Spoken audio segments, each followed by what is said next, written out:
Hello and welcome back to the channel. I'm Krashy, and today I've got with me a special guest. We got Can from Ascendance. What up, my guy? Yo, what's up? Thanks for having me. How's it going? How's it going? So we got a really fun VOD review today. I haven't done this one. This is going to be like a dual VOD review, kind of like a chill conversation, but we got to set the stage. So this is from a recent tournament. There's lots of tournaments going on lately, so I've been trying to keep up. But this is from a recent tournament, the Mountain Moon like 3 tournament, I think the name of it was, on Smash GG. And we're going to be watching your team Ascendance. Ascendance has been around a little bit. I've seen a few different iterations of Ascendance, so forgive me for calling y'all Overlord's team, because I definitely do that. I've definitely done that. And but we have the stage is set here. We have Chaotic, Overlord, Mopwop, Kyrios, which I think is how you say his name, and Can going to be going up against TTV in the finals. And to set the stage in the series right now, y'all are currently down 0-1. Tell me, bring me up to speed. Who did y'all play to get here? What was the run like?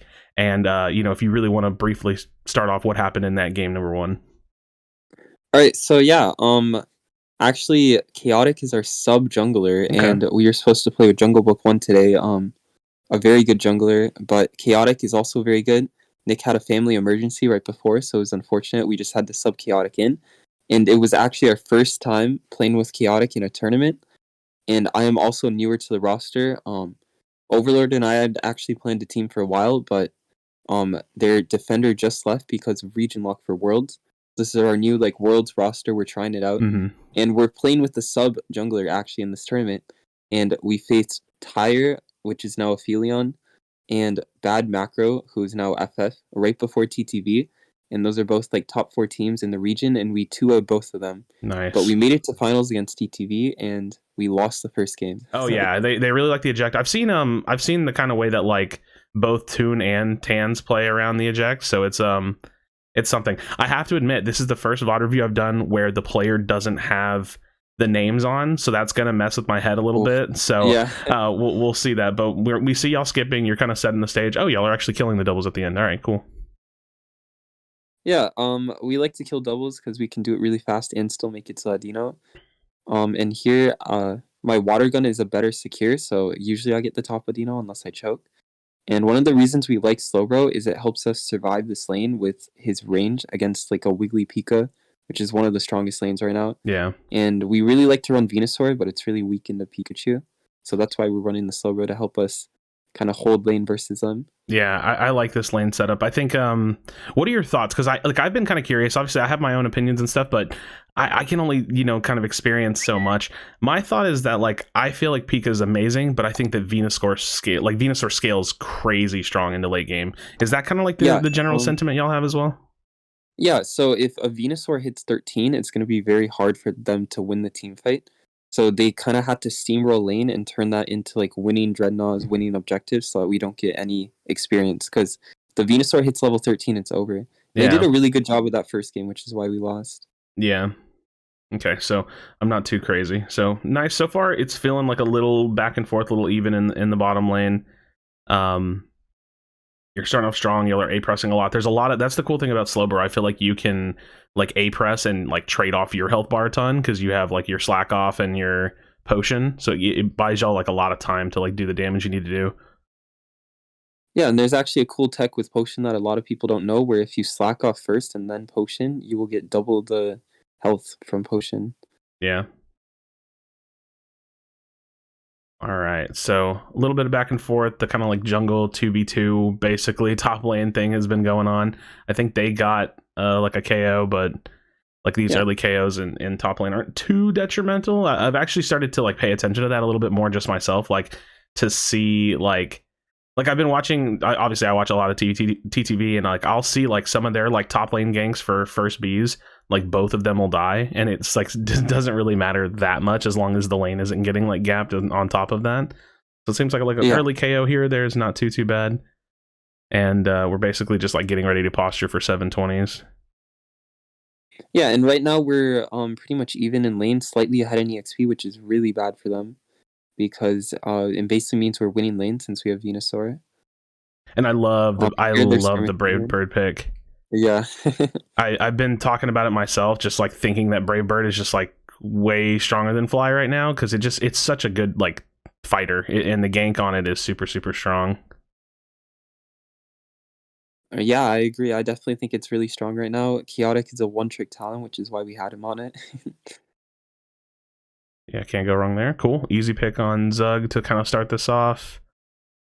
So what do you think that, like, I mean, you share as much as you want, but like what's the usual feeling? Like, do you, when you have the talent, even like with Brave Bird, are you looking to get like really aggressive and you want to kind of like start the flip because you feel like you can force a fight before they have like their Cinder 9? Yeah, for sure. If their Cinder's gonna hit 9, we will flip it just because Cinder 9 is really strong. But Brave Bird actually isn't that good of a secure. Like it's a Yeah. good secure. So we want to go for the fight because Brave Bird is also just stronger in the fight if Cinder's not gonna hit 8 or 9. Yeah, that's what I was thinking. Because like, I mean, you can use Brave Bird to secure, but it's got that like that long windup, so it's like it's hard to guarantee that you're gonna time it perfectly. But you know that like if you can force a fight pre Cinder 9, then you'll probably win it with Brave Bird. I kind of forget. I don't know if you remember. Do you know what battle item Chaotic is running? He's running eject, and Okay. there's this really cool mechanic with it where if you eject at the right time, you can actually double the range of Brave Bird. Oh Um, gosh. yeah. So if he ejects like right when it lands, it'll have like the circle for Brave Bird where it does damage, where he landed and where he ejected. So that's another reason it's really strong. Yeah. Now, one thing I've been paying attention to a lot in like higher tier games is that I think that like playing the ladder is like way different than playing competitive because it's a little bit more min-maxy where like the bot turrets or like the bot towers aren't like broken right away. And honestly, it feels like the overall feeling is that like Rotom's not something that everybody like wants to hard rotate in and go for immediately because it's not necessarily as important as just like getting farmed up and like using your time wisely around the map. But y'all were doing really well there. Y'all got like a KO, and so y'all were able to get it, which is nice because now you have that pressure on top of like already having the lead. Yeah, and I think a lot of teams don't know how to utilize the Rotom very well because they'll just get it right away and do nothing with it, but gives a lot of pressure on the top lane. So you want to like you see we rotate down to bottom here, but unfortunately we weren't able to make anything happen really. But that's the general idea when you have Rotom, you want to try to exert pressure somewhere else because they're always going to have one person on the Rotom up there. Yeah. Unfortunately, Chaotic died in like the 1v1 against Lutano, but that gave y'all a little bit of room to get aggressive on bot lane, and you actually get Goof's Unite move, so that's pretty good, like Yeah. just pre-dread. You can kind of like back up, reset, take your time, wait for Chaotic to get back down here. Overlord's level 12 right now. All right, big Unite pops. But just the fact that KRASHYS is like still just so healthy. Chaotic is actually even taking like his time with his cooldowns. Y'all are like winning the fight, and he doesn't even have to. Oh, a little bit, little bit of mistimed ult there. That, man, that's so funny. It's always the funniest thing being Talon. Cause I play a lot of jungle myself, but like as Talon, you kind of have to go in, especially with the big Brave Bird aerial ace. And when you're in, you're just like in. Like you could maybe eject out, but you either like ult or you just like stay in. And so it probably was just a like, okay, I'm an ult because I don't want to die here. But like the overlapping ults there was just like a little bit funny, but it's really was fun. Y'all are kind of We all stomping a laughed little when bit. that happened. We already like hard won the team Yeah. fights. It's fine. Yeah, y'all are definitely keeping like super strong tempo. We do give a little comeback EXP there. What happened was Overlord went a bit too aggro. I tried to save him, and then Chaotic tried to help a bit, but then me and Chaotic both ended up dying. So probably just should have left Overlord. Yeah.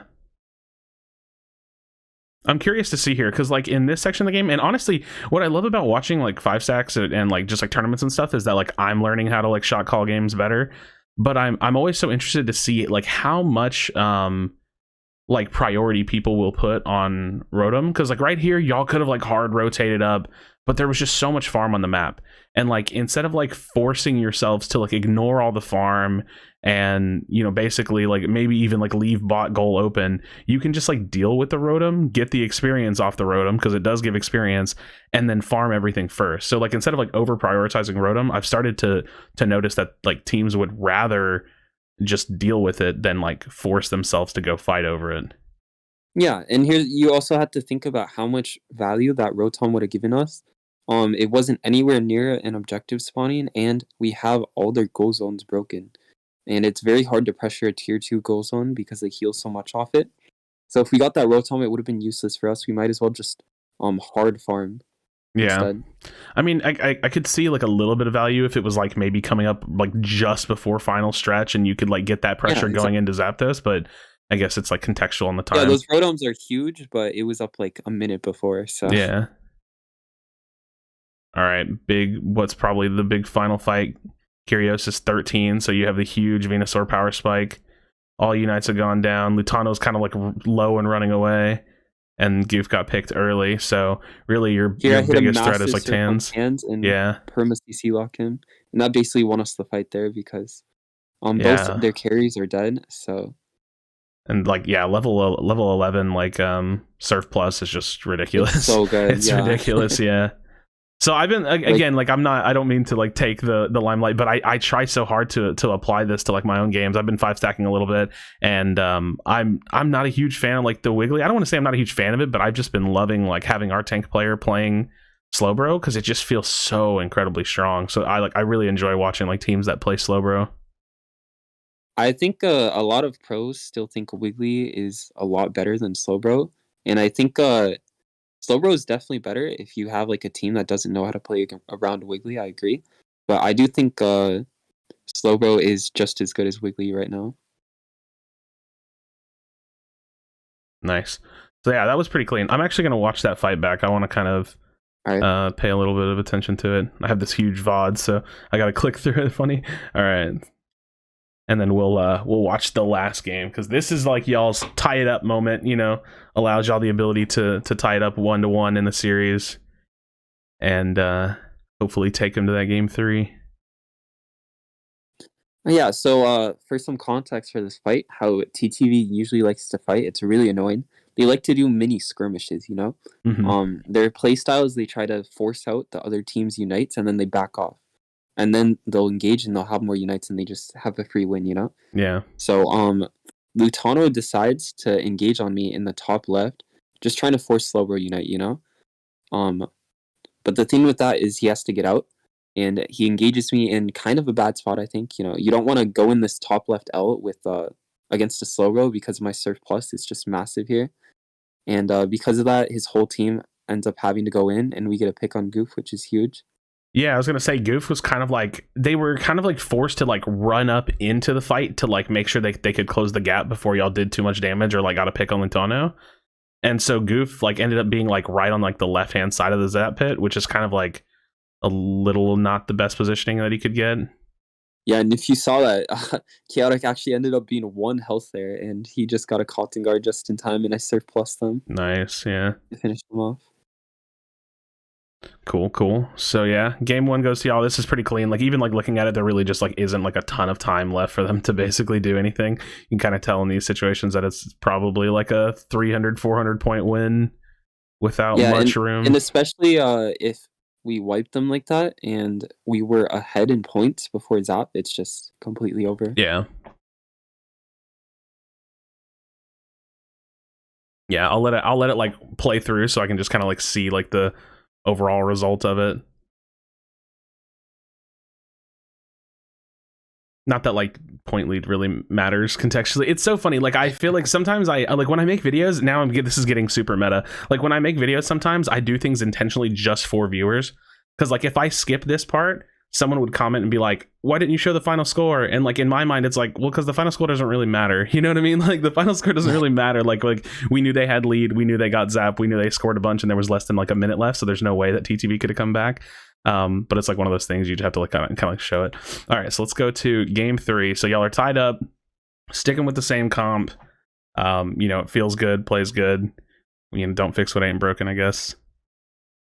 Yeah, and one interesting thing you could see in the damage numbers last game is the SLOWBRO only output like 1k less damage than our Venusaur and their Cinderace. Okay, so how much damage would you say is that? Is that like 60k, 70k? Usually the Venusaur should be outputting like 70k plus. However, we didn't fight much that game, so Curious put like 55k, and I put like 53k. Because that's like that's like what our SLOWBRO. Are you using Muscle Band? No, I'm not actually. I'm running full Really? tank Okay. build. Yeah. So our so whenever, again, I've been like 5 stacking with like my group, and our SLOWBRO does like crazy damage, and they're always like joking around with me like, oh wow, I did more damage than you, and I'm just like, hey man, SLOWBRO is like good. They're running Muscle Van though, so yeah, I don't know. SLOWBRO really does do a lot of damage, especially you catch those big surfs. Like it's really strong. So I don't know. It's just so funny because you're right. Like I mean, if you can be super tanky and bring damage to the table, like I don't think that should be ignored, right? Yeah. Here KRASHYS did kind of mess up his clear, so he's late, and they get the top Adino, which is unfortunate. Yeah, it'd be like that a little bit. And we're getting poked out here, so bottom lane's not going so well at the start of this game. Looks like y'all secure that Dino though, I think. Yeah, and something people don't realize about that Adino is the reason we got it was because our Eldegoss pulled it away. Because if they get the pull to the bush, it's very easy for them to get the Adino. But because of that, we were able to get our Adino and survive the lane.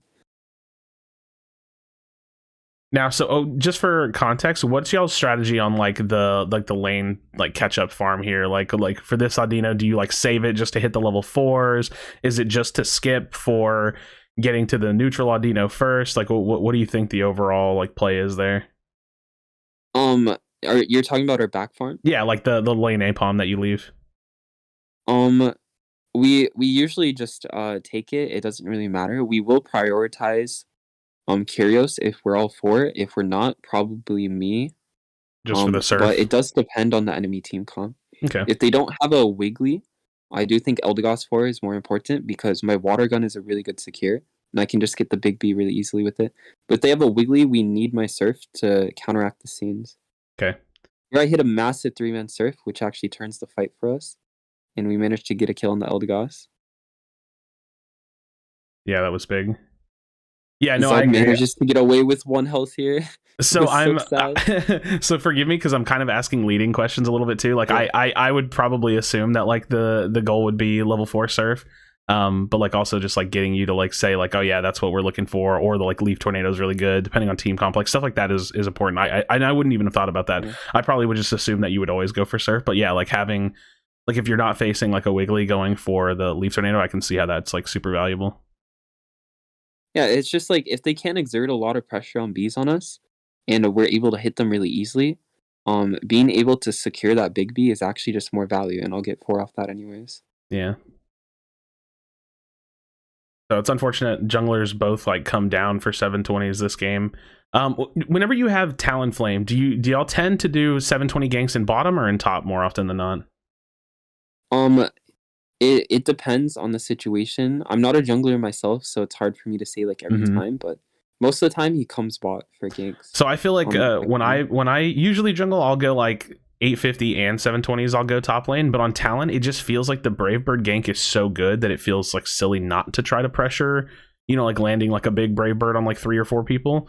So that's kind of like been my thought process as of late. But again, another similar thing that I feel like I'm seeing right now is that like y'all are willing to force like this fight a little bit earlier because you just have like the Talon at like 8 versus like the Cinder at 8, and that team fight I think is like really, really strong. Sadly, I don't get it. Yeah, it kind of like fell apart a little bit. The team fight was going really well. If you want to do an instant replay, yeah, we'll try to get chaotic.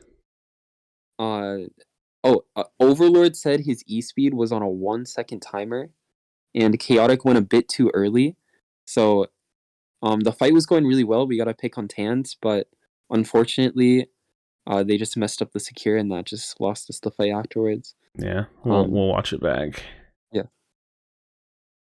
You have good memory to remember those comms. I would not remember that. All right, so let's see it. Yeah, Dread's up, 7 Talonflame versus like the 8 Cinder, so you don't want to give it too much time for context. That's why it's kind of like a forced fight. And y'all go in and it's looking good, and Tans is like 1 hit and he goes down, but then it just kind of like starts like kind of folding in on KRASHYS a little bit. And given but here it's still good, and then you can see chaotic went a little bit too early. Yeah, if that was timed with Overlord's burst, you would have gotten it. And I feel like I want to give like a little bit of like what's the word? I want to give like a little bit of leeway there, because like sometimes you throw out your ability and it's like the best you can time it right, and you just kind of hope that the damage is there and that it hits, and sometimes it does and sometimes it doesn't, right? Like it's You can't. We're not robots, right? We can't like be 100% perfect. So like that play, looking at it, like yeah, it didn't go in your favor, and Goof picks up the dread, but it was so close, and it was like it was well thought out, right? Like even though it didn't quite go your way. I actually managed to steal out Odino, which I watched TTV's VOD back, and they were very mad about that. Cool. So see, this is the part of like competitive play that is so incredibly min-max that it is just entirely missed on ladder, where this whole bot lane just turns into a farm fest. And I will say this is like a gigantic benefit of Pikachu that I tend to see in competitive, where the Unite move is just on such a fast recharge that like controlling bot lane it feels so strong for this like mid-game section of the game where you're like waiting for 550 Bs and like farming Aldinos, where you can just kind of like use your Unite move like at your leisure. But luckily Chaotic shows up, and I think y'all got the Rotom as well too. We knew that Goof was gonna have Unite, so Kyrios and I kind of just we decided to kind of like just sack the Rotom, you know, and we were gonna go 3 bot. So Kyrios and I like ran in just to force the Pika Unite, just so Chaotic could come in and get some easy kills on them, and that was huge comeback XP for us. So because of that, Kyrios is gonna hit 9. I think I'm really close to 9 as well. Yeah, that's pretty huge. He does get caught out there though, which is unfortunate. It's unfortunate, but like if they dunk, like that's a 5 over dunk on this right before Dread. He's already back up, so like it's not end of the world. I'd say Mop getting taken down there could be bad if they were like insta ripping, which it kind of looks like they are, and then Goof, you know, they kind of misplayed the fight here. I think if they just insta rip and then kill us when we try to go in, it's better, but they only got the Dreadnought to like half, so you have a lot of time and we don't have to force our way in here, which is really good because we're able to stall the fight until Mop is back. You can see Mop is able to unite Kyrios here, and that the really fact that Venusaur can stay alive this long and then get that help and still stay alive and is still alive, and now you have Overlord down. Yeah, that's actually really surprising. Like looking back at that, the positioning, it was like a full rip angle, right? Like they could have gotten the Dread and then just like walked away or pushed into y'all, but I really think that they were just gonna they thought that they were gonna take down Kyrios a lot faster, and he did not die. And that's really a big strength of Venusaur. Also, can I don't know if you're seeing this, man. You might want to talk to Kyrios about this. He keeps running into the wall, and it's so funny. I've seen him do that like 3 times, and it's honestly really funny. I'm sorry, I had to roast your teammate. I had to do it. Yeah, I mean, it happens to everyone. Yeah, absolutely. It's just so funny because like I never thought I was gonna see it like more than once. But yeah, no, seriously, I definitely agree. I think that they, I guess they got a little overzealous with thinking they could close out the fight, but Venusaur sustained into an Eldegoss ult that kept him alive long enough for Overlord to get all the way down there. That really kind of turned this one around a bit. Yeah, and I mean, the idea was good. I just think they didn't rip Dread enough. Like, they had to get it to like 30% HP, so if we backed off of the fight, they could just go and rip it, you know? They had to pressure us to walk all the way in. But because they only got it to half, we had a lot of time. And like, when they rushed at Kyrios, he's able to, you know, like kite out and like stall the fight. Yeah, now Kyrios working towards his 13. That's huge power spike for Venusaur. 3-minute call, close battle, so we know the game's very close in terms of score. And the Rotom's getting pressured, which could be big. I was gonna say it could be okay, so and they break this. So y'all just have to kind of like back up and deal with it. It's really not that big a deal. I was gonna say you either kind of let it crash and give them like a light point lead, or you kind of like back up and deal with it. But oh my gosh, Overlord's actually popping off right now. Yeah, I did not expect that. So this is actually, if y'all can get this in, we'll put y'all on point lead, but they're gonna kind of hold against this probably. Yeah, okay, so y'all deal with the Rotom. It's probably still close battle, or they have like normal lead maybe, but that just depends on like where the points were. And even then, it would probably be like what, like a 5-point lead or something. They had very small overcaps, on top and bottom. Yeah, bot lane was like a 5 overcap. Yeah, so I think it's definitely either a close battle or we're in the lead in points right now. Okay. I was just thinking the top zone is very low on points, and I think we got a good overcap on their bottom side. Okay, so we have lead, which I mean, what would you estimate here? Just because like just off my own memory, like I'm probably thinking maybe like maybe 40 points, like max. You know what I mean? Like it's probably not a huge lead, but it's, you know, that you have kind of like the freedom a little bit. Same, yeah. All right, so let's see how this breaks. That's a pretty Oof good hits a stun huge there. stun there. Yeah, Understanding oof, that's kind of bad in PC. I, Here's I another like great it. thing about SLOWBRO, just like Wiggly's not able to engage at all. You could see with her scenes there, she could not get to my team. Yeah, I mean And she can run it in, but like she can't like hard initiate. Oh, yeah, that's gonna be huge. Yeah, huge, yeah. yeah, we'll have to watch this one back again. It's always so interesting, in my opinion, to watch how the Lucarios play these fights because they just kind of like go off in their world of their own. Like they just like bounce around and do their whole own thing. All right, let's watch this one back really quickly. Yeah, hitting the 13 is so huge.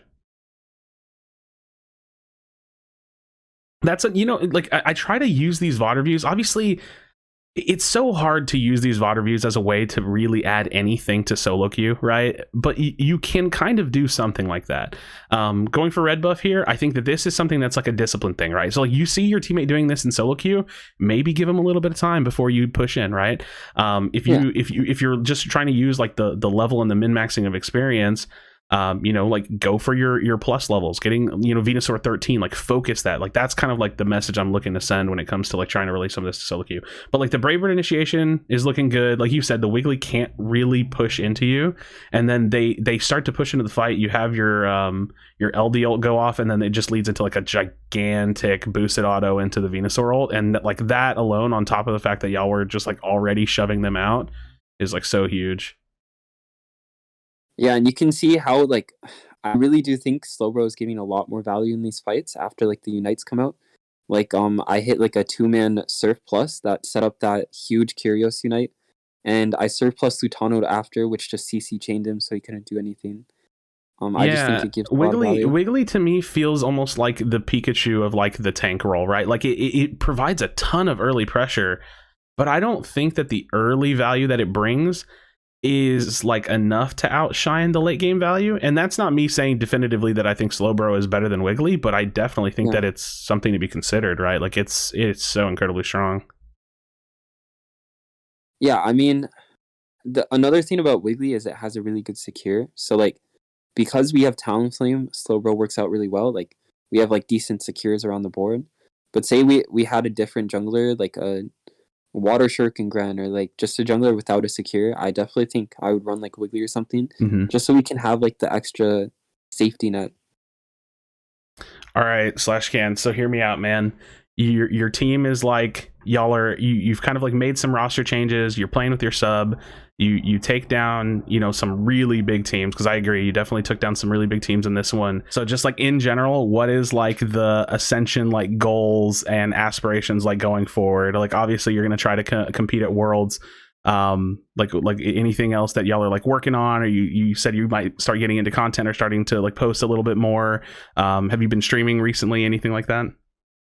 Yeah, I mean, I've been streaming. I plan to make a lot of YouTube content.